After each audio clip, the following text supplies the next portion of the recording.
Guys, Paper Mario the Origami King, it was a disappointment to me. Listen though, before I get into the nitty gritty, I just want to say that although it was a disappointment, doesn't mean it is a bad game. Paper Mario the Origami King is actually an okay game. Let's not get confused and think this is absolutely terrible in any way, shape or form. Paper Mario the Origami King does have some good in it. It's just for me personally, the parts that I wanted to be great in this game fell so short that it ended up being just an overall disappointment to me. You should know that my favourite Paper Mario game is Paper Mario 64, the very first one. The theme music when you're fighting Bowser for the final time, it just gets me. It's so beautiful. Like 64 is just a beautiful and an example of what I feel Paper Mario games should be or follow. Sort of like how, Thousand Year Door follows 64 and made improvements based off that game. But this Origami King, it feels so different. It doesn't feel like a Paper Mario game or like the ones I know and love. I feel the best way to summarize Paper Mario the Origami King is that as a Nintendo game, it passes. But if I was to judge it solely as a game in the Paper Mario series, it fails. So let's begin. Starting off with the graphics, once again, Nintendo's done a great job. This Paper Mario entry houses some of the most wonderful colour schemes, and it looks beautiful at times. Different environments ranging from huge open seas to, luscious forests, all the way to regions in the mountain ranges. It should have you covered in terms of different environmental areas to keep you interested.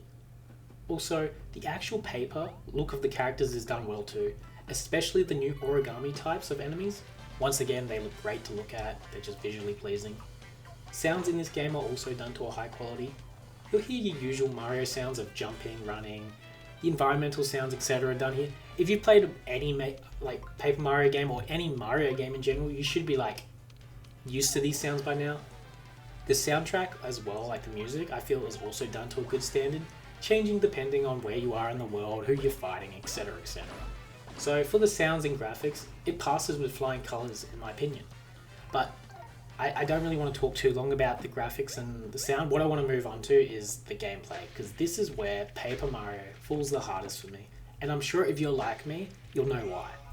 So, for some unknown reason, I don't know why, the developers of Paper Mario, or maybe it's some high corporate guy, I don't know. I just feel like there's someone over there that hates RPGs or something and has been so adamant on making sure that literally every Paper Mario game after Thousand Year Door does not follow the success of the first two.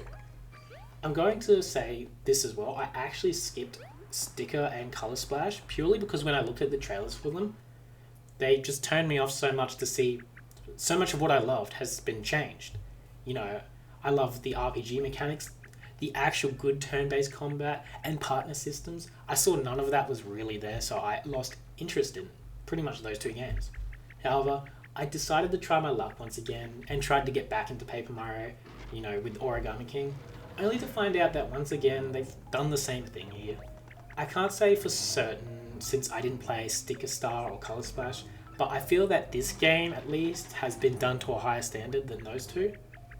Now, my problem with the gameplay in Origami King pretty much boils down to the battle system in this game being absolutely atrocious, and let me explain why. Firstly, I want to split battles into two sections.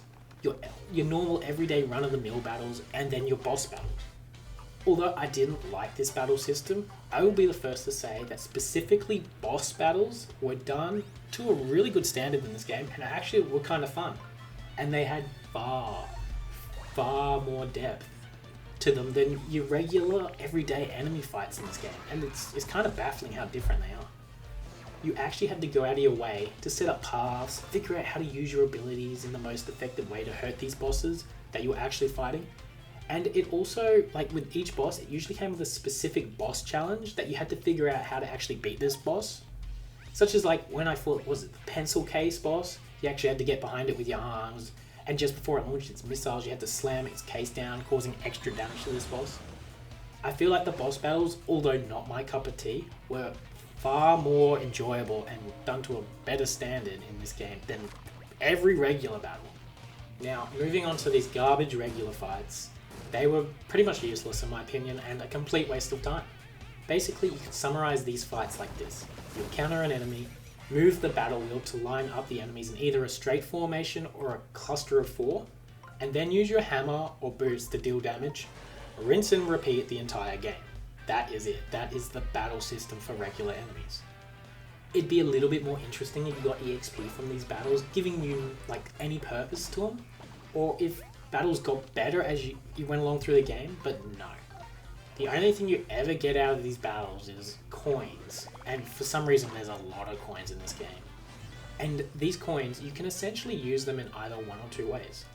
Either you can use them in battle to summon toads you've saved throughout your journey to help you in battle, such as, they'll throw you a mushroom, or they'll line up the enemies for you, or you can buy items with these coins, such as hammer or boots, since items in this game are expendable and break for some unknown reason. But this is the biggest flaw in the game in my opinion, because think of it like this.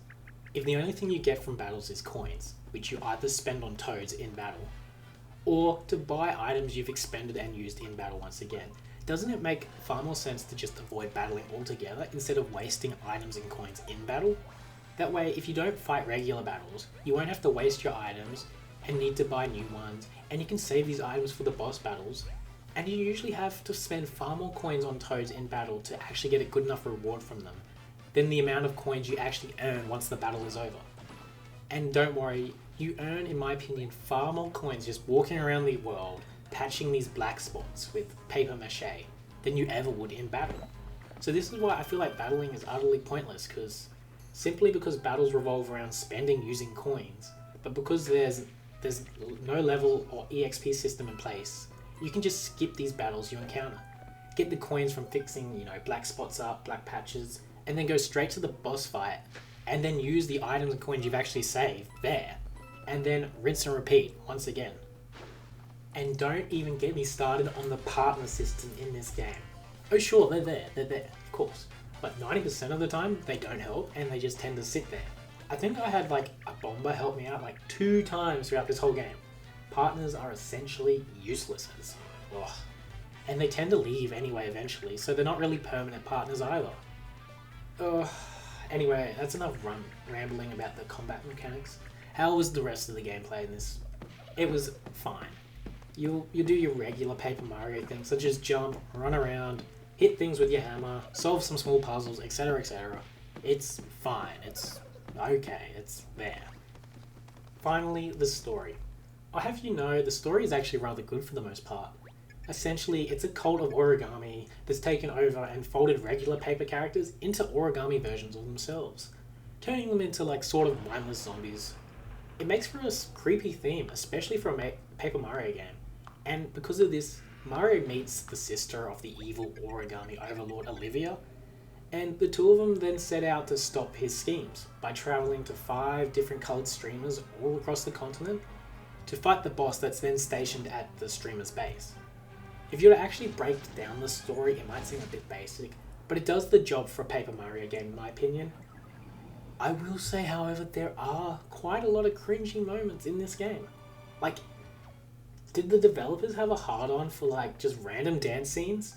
I had to check and make sure I wasn't playing Just Dance or something, because Mario and Olivia randomly decide to break into dance throughout the journey so much. It kind of makes me wonder if they're taking something on the side when I'm not looking. And worse, it feels really out of place, especially in a Paper Mario game, and it's just cringy to watch. I don't know why the developers wanted this in here so much. I feel all the corporate guys were probably sitting around a whiteboard deciding how to use their funds for this game. And they split the whiteboard down the middle. On the left side was written Paper Mario mechanics such as RPG, good battle systems, interesting partners/partner system, and then on the right it was dancing. Break it down. And whack, they all voted for dancing. I don't know. It just, I don't know, maybe I'm just getting old, but it just felt so out of place here, and it was just cringy. I just wish there was none of it in it, but each their own.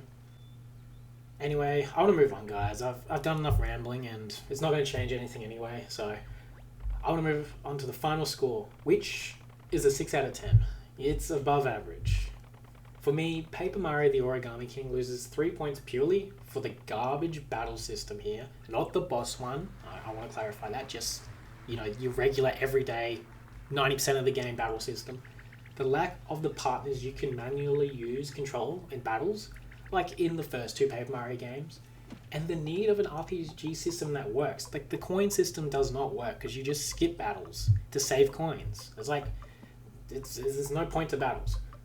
And the final point as well is lost simply because screw Olivia and Mario's cringy dance scenes. I hated them. I just have a deep hatred for that now. The rest of the game, however, was fine. Graphics, audio were, they were good. Story was, it was a decent. Gameplay mechanics outside of what I mentioned before were fine. To me, Paper Mario has always been something special and great. And although I prefer the first, I do acknowledge that Thousand Year Door is objectively a better game in pretty much every way than the first. Not because, anything's bad, but simply because a successor game should be better than its prequels. That's how it should be. They should take what made the prequel good and then improve upon them. That is what Thousand Year Door did. It did. However, I feel that there's very little of that improving here, and it hurts me to say this, but after the Origami King, I'm not really a fan of the series anymore. If Nintendo wishes and is so adamant about going down this path for Paper Mario, okay, good luck. And I mean that in a serious way. I hope they achieve what they want this series to be. And to anyone who liked this game as well, I'm glad as well. You shouldn't feel guilty about liking something. If you enjoyed this style and had fun with Paper Mario the Origami King, who am I to tell you to feel different? Play this game to your heart's content and enjoy it as much as you want. For me, however, Paper Mario no longer feels like the Paper Mario I grew up with, and it's sad. But like I said before, I can't change it. I feel like the best thing for me to do is probably just let go of the series and move on to another in its place. Kind of like a relationship. You just have to accept it's over and move on. Anyway, guys, what did you think of Paper Mario the Origami King? Did you like it? Did you hate it? Tell me below, and thanks as always.